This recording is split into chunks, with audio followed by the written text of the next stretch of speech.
Here we go now. Richard Justice, our pal, haven't spoken to him in a long time. He's in Houston with the Astros, obviously, in Texas with the uptick with the corona, but he says hello and he joins us here on High Heat. Richard, nice to chat. How are you today, pal? Okay? Yeah, I'm doing good. As long as I stay in the house, I'm okay in Houston, Texas. Very good. We got a lot to do with the Astros. Let's first talk about the manager, who's 71 years of age. And he has to be careful. I don't know if you have talked to Dusty on this, but, you know, he's not 50. He's 71, and that's in that, you know, threshold there you don't like. Give me your take on how he feels here getting into a season. He's got travel, can't catch this. Give me a rundown on Dusty Baker. Go ahead. Let me hear. Yeah, exactly, Christopher. He has said, I'm being very careful. I am dedicated for several years to nutrition and doing the best I can to exercise for my health. He says he may even wear a mask in the dugout. And don't forget that his pitching coach, Brent Strom, is also in his 70s. So these are high-risk guys. You have these in every clubhouse. And all you can do is trust the protocol, get tested every day, and try to, watch yourself. You're going to be exposed as you travel, you go to hotels and all of that. But you have to trust that the system works. So, yes, it's on his mind. But look, Christopher, it's on the mind of every player. It's on the mind of you and I. It's our new normal in 2020. All right, that's number one. Number two, everybody knows that if any team, I hate to use the phrase, but if they got a break, it is the Astros, because nobody is that interested right now about sign stealing. At least I'm not. I want to get a season going, and I'm not going to be worried so much about garbage cans, and that would not have been the case on March 26th. So the Astros can have a big sigh of relief. No fans, so they don't have to deal with that anger, and I don't think this is going to be as big a deal as it would have been if we had a normal season. What's your take on that for a sec? Let me hear. Yeah, it's going to be a huge difference. I mean, by the time I got to those guys in spring training, as you know, I know them pretty well. I mean, they were beat down. We like to talk about athletes being mentally tough and all that, but how mentally tough do you have to be when you know that everybody in the sport is rooting against you? And their first road trip was to Oakland and to Anaheim, and the fans in both those ballparks were loaded for bear. And that was going to be a tip-off that every time you step to the plate, every time you step on the field, people are going to be booing you as loud as they can. So, they're not going to have that. So much in the world has changed in so many ways that it's a completely different dynamic. If there's one team that benefited, it's the Astros in terms of the crowds not being there. All right, pitching staff. They lose Cole. I'm assuming McCullers will be okay. The kid last year had a good World Series, Verlander and Greinke. But Cole's a big loss. Do they have enough starting? We know they can hit, and they're going to score runs. Do they have enough starting pitching? What's your take on that? Well, do they have enough? I think they have enough to win the AL West.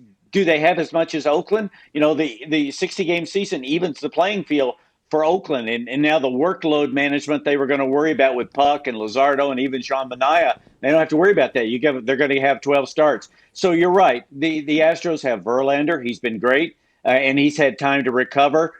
He's healthy now. He wouldn't have been healthy on the March 26th opening day. Lance McCullers is back. Zach Greinke's back. And then it's going to be some kids. I mean, Josh James, Jose Urquidy, somebody out of the farm system, maybe piggyback starters, maybe openers. They have the 1 through 3. They feel like they're in pretty good shape. But there are question marks after that. All right, let's go through. I know you got a 20-question deal with all the other teams in the sport. Give me a couple good ones here. Give me 3 or 4 questions, the most important ones, as we embark, Richard. Let me hear what they are, and I'll see if I agree with you, and we'll give you an answer. Go ahead.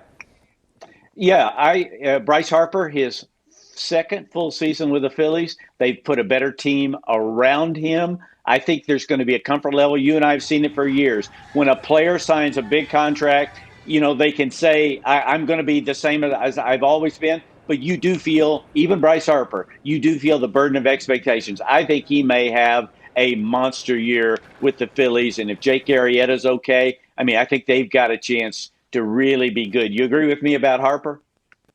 Yeah, I generally do. I don't know if a 60-game thing for Harper, I don't know if you can even call it a monster year. I think he's got a chance to be a big factor.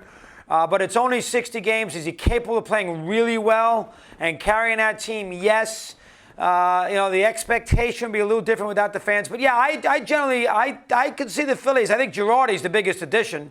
I think he'll do a great job there. I think the Phillies will be pretty good. So I agree with you on that. What's number 2?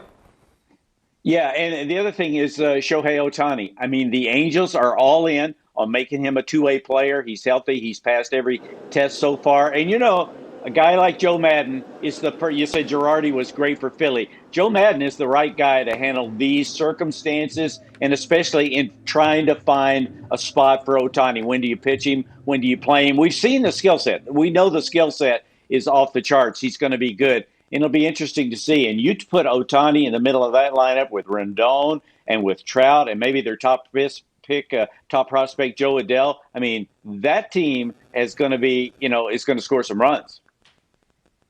Yeah, they will score whether they plays. They need him to pitch. I mean, listen, right. We know they have a good offense. They have no pitching. So I understand you put him fifth. You put a lefty in between the two righties. Wow, he could be a big factor. But you can lose 9-8 as well as winning 9-8. They need him to make a start every fifth day, and they need him to be a big factor in that rotation, Richard. They don't have any starting pitching. What's your take there? You're right. No, I agree with you. They need Haney to be good. They need a couple of those kids to come through for them. They don't have any margin for error. But this, I would say, is probably more pitching than they've had in a while. But they just need guys to stay healthy. And, they've had a plan in the past. It's just that guys kept getting hurt on them. So, we'll see how it goes. But I like the look of their team. I like the fact that they have a bunch of young arms in the bullpen. And the fact that you put Rendon and Trout together, that's a pretty good duo. That's going to make everybody in front of them, everybody behind them better. No question, and obviously Madden's an excellent manager. Richard, good job. We will keep in touch. Thanks for a few minutes here today. Keep up the good work.